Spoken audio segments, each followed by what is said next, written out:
Bones tardes, Maria. Hola, Jordi. Avui venia a fer-te unes preguntes sobre la teva carrera d'artesana i tot això. La meva carrera, vale, digues el que vols saber.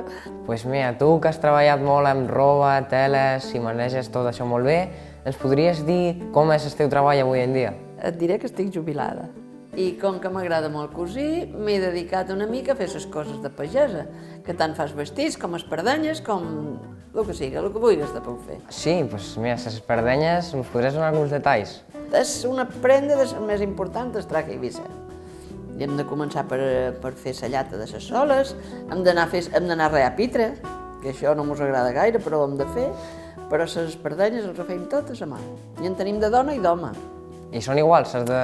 No, les de dona van en su morro tancat i les d'home van en su morro obert. I la meva professora li vaig preguntar una volta i per què duen el morro obert les d'home? I em va fer, perquè els homes... Fan pudor. No, em va fer així. Ara tu fes el que vulguis. I com vas aprendre tot això? Perquè abans no hi havia tutorials a internet i s'havia d'aprendre... No, segur que no n'hi havia de tutorial d'internet.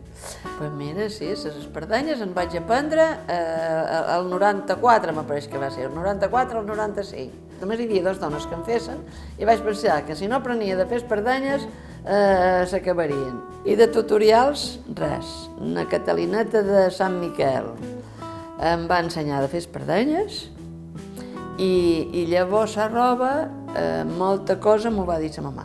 En els temps que jo cosia, aquests calçons no anaven. O havien d'estar pedaçats en què fos d'un altre color, però això era una vergonya, anar així. Així que tu vas molt modern ara, tu has nascut a les onyes 2000. I si és les espardenyes, te vaig a dir una cosa, si és les espardenyes, perquè durassen més, els hi posaven una mena de tatxes que els hi deien a la sola, a la punta de la sola els hi posaven com un triàngul de ferro i darrere també un altre redó de ferro perquè no es gastàs sentar. Com creus que podríem fer que es recuperi aquesta tradició? Bueno, que aquesta tradició està bastant recuperada. Un temps sí que pareixia que s'havia de cremar tot, perquè quan aquí començàrem a fer espardenyes, mos va costar tornar a buscar formes, bancs, guies. Tot això mos va costar molt. I ara hi ha bastanta gent que ho fa. A més que hi ha molts de grupos de ball pagès i tots van molt ben vestits i molt guapos. Quins mètodes utilitzàveu per fer-vos conèixer? Perquè abans no existia ni Instagram, ni TikTok, ni res d'això. Això ni ara encara sé de campar-les, això de tiquitoquis. Així que el boca a boca, el boca a boca.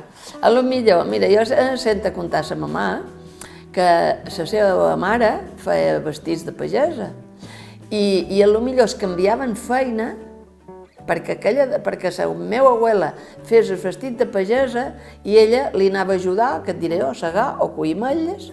Llavors era així, perquè ni TikTok, ni telèfon, ni punyetes no era. Alguna vegada li has fet algun vestit o unes espardenyes a una persona que sigui important? Bueno, important jo crec que sí que ho era, perquè va ser la reina d'Espanya. Així que la reina d'Espanya, una vegada que va venir aquí, a Eivissa, estàvem a Vara de Rei, que hi havia molts artesans. I passàvem per allí, i la gent deia, oi, jo no li diré res perquè em fa vergonya. I jo pensava, ja veureu, si ve aquí ja veureu si li direm res. I se'n ve allí, em toca les espardenyes, i dic, ai, que li agraden? Diu, m'encanten. Dic, que li agradaria tenir-ne unes? Diu, m'encantaria. I li vaig dir, dic, se'ls vol aprovar? Diu, no, perquè me harían fotos a los pies. I no se'ls va aprovar, però mos va enviar una canya de mida i li van fer unes espardenyes. Jo la vaig fer a la reina i na Nieves de Sant Miquel els va fer al rei i els enviàrem unes espardenyes.